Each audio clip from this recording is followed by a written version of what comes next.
৩৬তম ককবরক দিবস ১৯শে জানুয়ারি দিনটি উপলক্ষে ২ দিনব্যাপী অনুষ্ঠান কর্মসূচি হাতে নিয়েছে রাজ্য সরকার।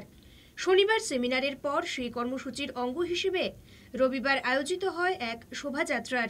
রাজধানীর উমাকান্ত একাডেমি থেকে বের হয় এই শোভাযাত্রা। উপস্থিত ছিলেন মন্ত্রী জিতেন্দ্র চৌধুরী, মনীন্দ্র রিয়াং সহ উপজাতি এবং বিভিন্ন ভাষাভাষী অংশের জনগণেরা। শহরের বিভিন্ন পথ পরিক্রমা করে এই শোভাযাত্রা। বর্তমানে রাজ্য সহ বহিরাজ্যেও ককবরক ভাষা নিয়ে গবেষণা চলছে। এ রাজ্যের সরকারও ককবরক ভাষার গুরুত্ব বাড়াতে নানান কর্মসূচি গ্রহণ করেছে বলেও এই শোভাযাত্রার উদ্বোধনী অনুষ্ঠানে বললেন মন্ত্রী জিতেন্দ্র চৌধুরী।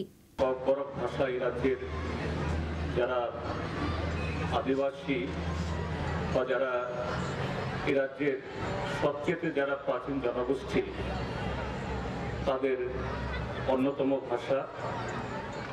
বর্তমানে ত্রিপুরাজ্যের প্রায় ১২ লক্ষ যে উপজাতি অংশের মানুষ, তার ৮০% মানুষের মাতৃভাষা এই ককবরক।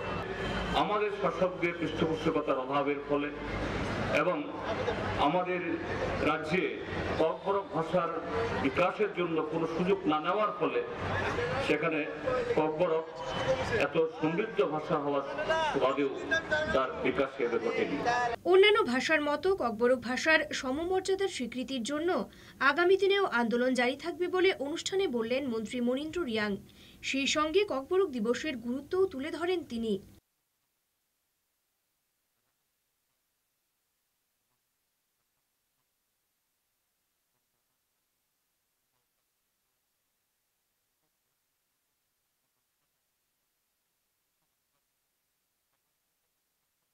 ককবরক ভাষা দিবস উপলক্ষে আয়োজিত বর্ণাঢ্য শোভাযাত্রায় অংশগ্রহণ করে রাজধানীর বিভিন্ন স্কুলের ছাত্রছাত্রীরা। এই বর্ণাঢ্য শোভাযাত্রায় সাধারণ মানুষের উপস্থিতিও ছিল লক্ষণীয়।